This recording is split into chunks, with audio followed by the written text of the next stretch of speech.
सुप्रभात।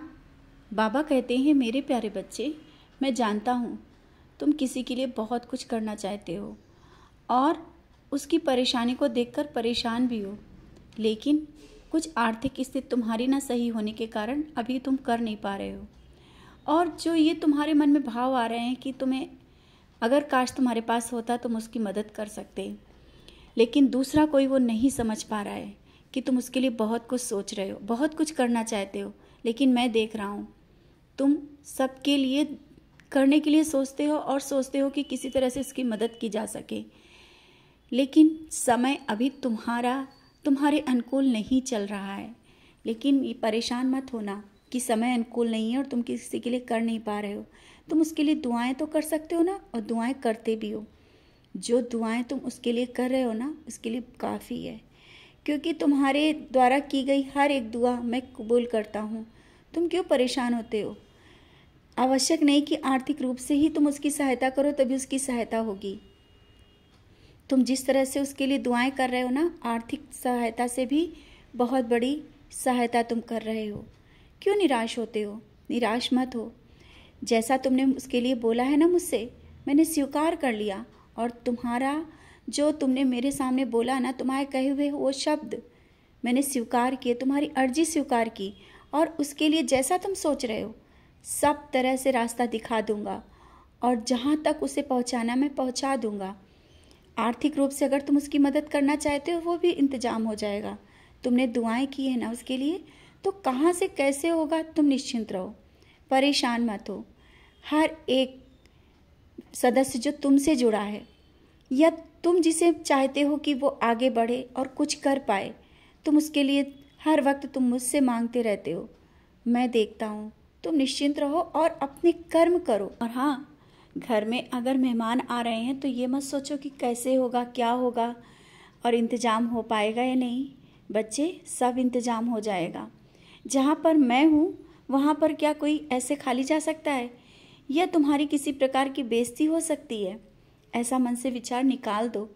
जैसा भी है घर तुम्हारा, मैं बैठा हूँ ना, सबको अच्छा लगेगा। और तुम अपने मन से इन विचारों को निकालो कि तुम्हारे घर कोई आएगा तो तुम उस तरह से उसका स्वागत कर पाओगे या नहीं। सब कुछ बहुत अच्छे से होगा।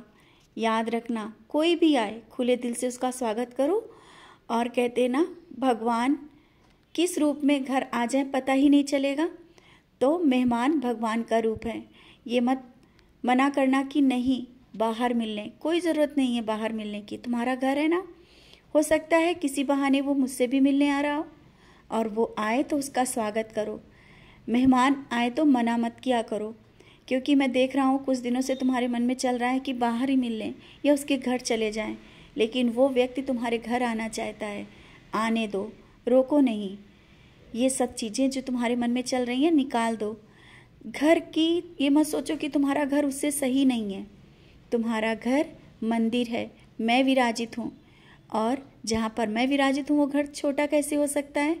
सब कुछ है, बहुत कुछ है तुम्हारे घर में। तुम्हारे घर में बच्चों के संस्कार हैं। बच्चे जिस तरह से मेरे आगे सर झुकाते हैं, वो उन लोगों के बच्चे नहीं सर झुकाते हैं जिनके पास बहुत पैसा है। तुम जानते हो कि वो खुश हैं, बहुत खुश हैं। नहीं, वो खुश नहीं है। संस्कार सबसे बड़ी चीज़ होती है जो तुमने दिया है बच्चों को, और मेरा आशीर्वाद है। तुम निराश मत हुआ करो कि बच्चे सही रास्ते पे जाएंगे या नहीं। कैसे तुमने सोच लिया कि बच्चे सही रास्ते पे जाएंगे नहीं? तुम्हारे मन में प्रश्न कैसे आ गया? कभी भी ऐसा नहीं हो सकता कि बच्चे गलत रास्ते पे जाएं। सही दिशा मैं दिखा रहा हूँ, मैं हाथ पकड़ के आगे ले जा रहा हूँ। बाहर भी जाते हैं तो तुम चिंता क्यों करते हो? मैं रहता हूँ ना हर पल, बच्चों के साथ मैं रहता हूँ। और जिस तरह से तुमने अपनी जिम्मेदारियों को बखूबी निभाया है ना, मैं भी उन्हीं जिम्मेदारियों को बखूबी निभा रहा हूँ। मैं तुम्हारा पिता हूँ, तुम्हारा पिता हूँ मैं, याद रखना। तुम्हारी जिम्मेदारी मेरी है। तुम्हारे घर परिवार और बच्चों की जिम्मेदारी, तुमसे जुड़े लोग, सबकी जिम्मेदारियाँ मुझ पर हैं।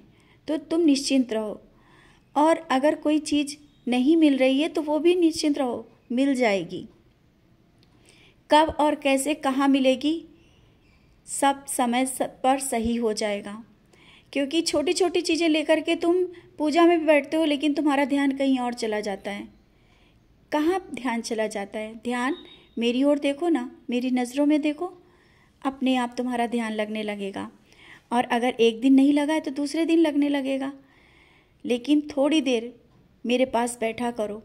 चलते फिरते तो बातें करते हो, लेकिन बैठकर थोड़ी देर बातें करो, मेरी नज़रों में देखो, सब कुछ मन को तुम्हारे शांति मिलेगी। और जिसके लिए तुम उदी अपने माथे पे लगा रहे हो ना, उसको भी आराम मिल जाएगा। चिंता ना करो। तुम्हारी दुआएं हर वक्त सबके काम आती हैं। तुम जिस तरह से सबके लिए सोचते हो ना, मैं कभी तुम्हें निराश नहीं होने दूंगा, ना ही तुम्हारे शब्दों को कभी काटने दूंगा कि तुमने दुआ की और वो नहीं हुआ। हर पल मैं तुम्हारे साथ रहता हूँ।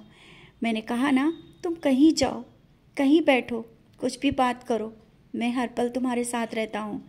कल जब तुम सबके साथ बैठकर तुम मेरी बातें कर रहे थे ना, मुझे वहाँ तुम महसूस कर पा रहे थे, मेरी खुशबू का